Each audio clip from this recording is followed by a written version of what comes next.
Level 1. The Recruit. You are 18 years old. You sign the papers in a strip mall office next to a pizza place. The recruiter shook your hand. He smiled the entire time. That was the last smile you'll see for a while. You arrive at Recruit Training Command in Great Lakes, Illinois. It is February. The wind off Lake Michigan cuts through your clothes like it has something to prove. A petty officer meets your bus. He is not there to welcome you. He is there to dismantle whatever version of yourself you brought with you.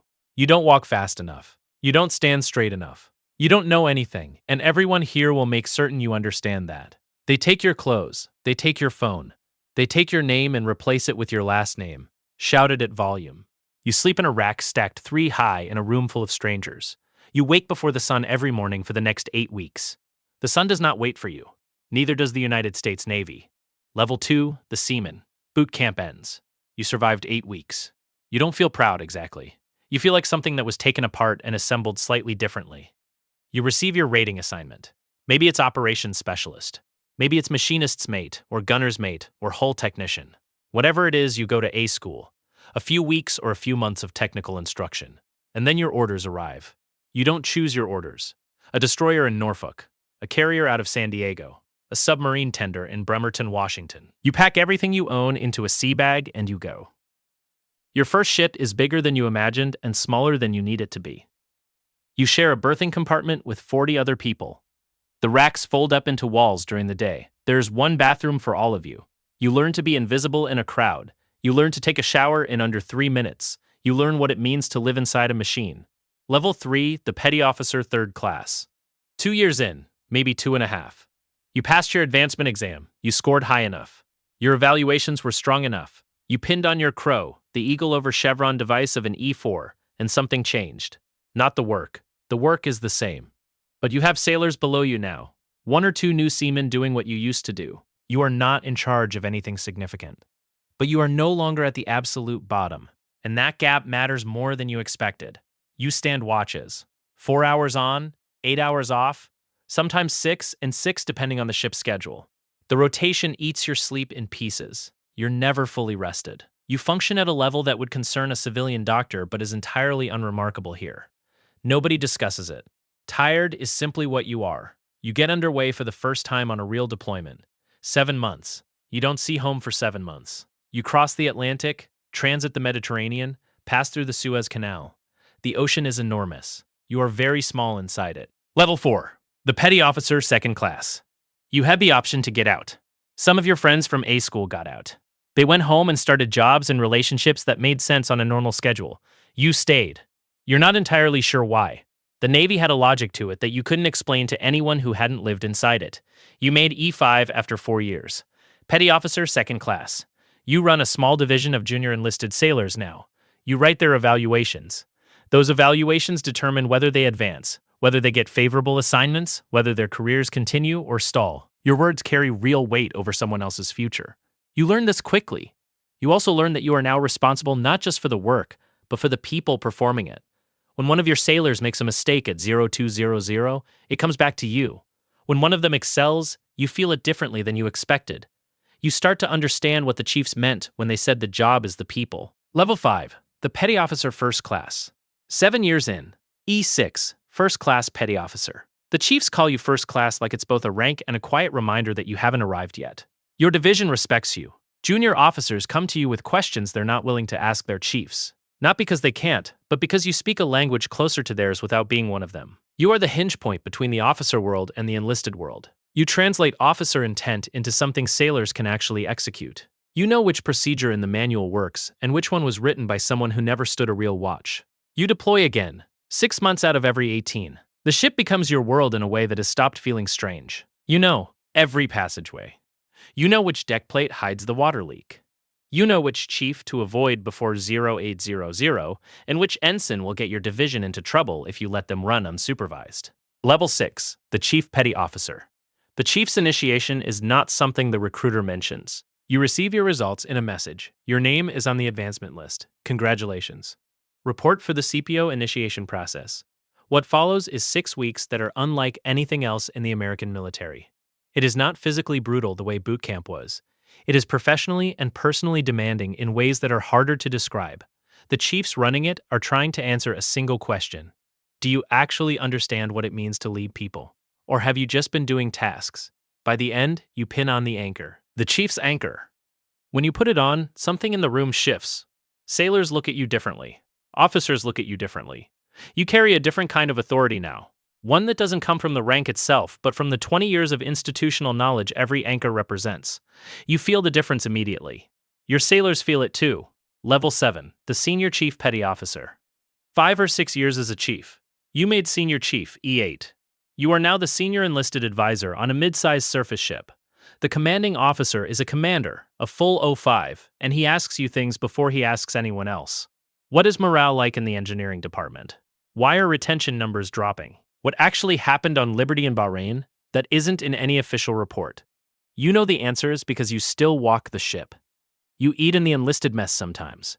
You stop and talk to a seaman apprentice doing corrosion control in a corner where officers never go. You are their advocate. That is the job. You fight for them in spaces they cannot enter. When a young sailor is about to make a decision that will follow them for the rest of their career, you are often the last person with a chance to say something true to them. You say it. Level 8, the Master Chief Petty Officer. E9, the highest enlisted rank in the United States Navy. It took you over 20 years to get here. Most people who enlisted when you did are long gone. The ones who stayed and didn't reach this rank retired somewhere in the middle, and many of them did well. You made it further. Your command is large. Perhaps a carrier with 5,000 sailors. Perhaps a major shore installation. The Fleet Master Chief position means you advise flag officers directly. An admiral calls you for your honest read on enlisted readiness, on retention, on whether training pipelines are producing sailors who can actually do the job. You give him the honest answer, not the one that makes the briefing slide look clean. That has always been the job. You have been doing it for 22 years. You know when something is wrong before the numbers confirm it. The numbers always eventually confirm it. Level 9, the Ensign. You graduated from the Naval Academy in Annapolis or from Officer Candidate School in Newport, Rhode Island. Either path ended the same way. You stood in a ceremony, raised your right hand, and someone pinned gold bars onto your shoulders. You are an O1. You outrank every enlisted sailor aboard your ship. Every one of those sailors has more practical knowledge than you do. This is not a small gap. Your chief petty officer knows it precisely. You know it too if you're paying attention. The relationship between a new ensign and an experienced chief is one of the most critical dynamics in the entire Navy. If you are smart, you listen. You ask questions. You admit what you don't know. If you are not smart, you issue orders based on your rank and watch things go wrong in ways that are entirely preventable. The chiefs have seen both kinds. They know in the first week which kind you are. Level 10, the lieutenant junior grade. 18 months as an ensign? Your evaluations were strong. You were promoted to O2. There was a small ceremony in the wardroom. Your commanding officer pinned on your new insignia. Your sailors stood at attention. The next morning, everything was exactly the same, except you were responsible for more of it. You qualify as officer of the deck underway. That qualification means the captain trusts you to maneuver the ship when he is not on the bridge. You stand on the bridge at 0300 with a phone line directly to his cabin. The ocean is dark. The radar shows contacts miles out. One wrong order puts this ship into another vessel or into a shoal. You check and recheck. You develop a habit of asking yourself, before every command, whether you are certain. You are not always certain. You give the order anyway. That is the job. Level 11, the lieutenant. O3. 5 or 6 years in. 2 deployments behind you. A warfare qualification pin on your chest. That pin represents a formal evaluation process, months long, where senior officers determined you understood how your platform fights. You run a division of 30 sailors. You go to department head school in Newport. 6 months of instruction designed to prepare you for the most demanding department head job you will hold. Engineering, operations, weapons, supply. You come out of that school assigned as a department head aboard a destroyer. Your department has 80 sailors and owns the propulsion plant, the electrical systems, every major mechanical system on the ship. If the ship loses power in a storm, your sailors fix it in the dark with water coming in. You have drilled them for that exact scenario hundreds of times. You find out soon enough whether the drilling was enough. Level 12, the lieutenant commander. O4, 8 or 9 years in. Department head tour complete. You have screened for executive officer. The XO is the second in command of the ship. The commanding officer drives the mission. You run the ship internally. Personnel issues, maintenance schedules, training programs, administrative requirements, morale problems at 0200 on a Tuesday. All of it comes through you before it reaches the captain. You are the ship's institutional memory and its daily operator simultaneously. You go before a command screening board. The board reviews your performance reports, your qualifications, your leadership record, your test scores. You compete against every O4 in your community who wants command. Most of them want it. The selection rate is not generous. You submit your package. You wait for the results. Level 13, the commander. You got command. O5, a frigate. Your name is painted above the brow. When you walk aboard, the watch announces your arrival to the entire ship. It is your ship. That phrase means something specific in the United States Navy. It does not simply mean you are the most senior person aboard. It means you are personally accountable for everything that happens here. Every accident, every collision, every sailor arrested on liberty, every piece of equipment that failed because maintenance was deferred. Commanding officers have been relieved for things they did not directly cause. The standard is complete and unconditional accountability. You are in command for roughly 24 months. 2 years to shape this crew into something that functions. You work 18-hour days for months at a stretch. You know every sailor by name within the first 60 days. You make a point of it. Level 14, the captain. 4 gold stripes on your sleeve. 06. You command a large surface combatant or a carrier air wing or a major naval installation with thousands of personnel. The work is not the same as commanding a destroyer. A destroyer was small enough that you knew every face. This is different. The organization is too large for that. You manage through your department heads and your executive officer. Decisions carry more weight and produce results more slowly. You don't always see the consequences of your choices in real time. You learn to trust your people, not because you lack judgment, but because the scale demands it. You screen for flag officer selection. The board reviews your entire career. The selection rate for flag is under 1%. Most O6s who deserve it don't get it. You submit your package, the results come out, and either everything changes or nothing does. Level 15, the Rear Admiral lower half. 1 star. The ceremony was in Washington. An admiral pinned the star on your collar. Your family was there. Your sailors were not. They were on ships.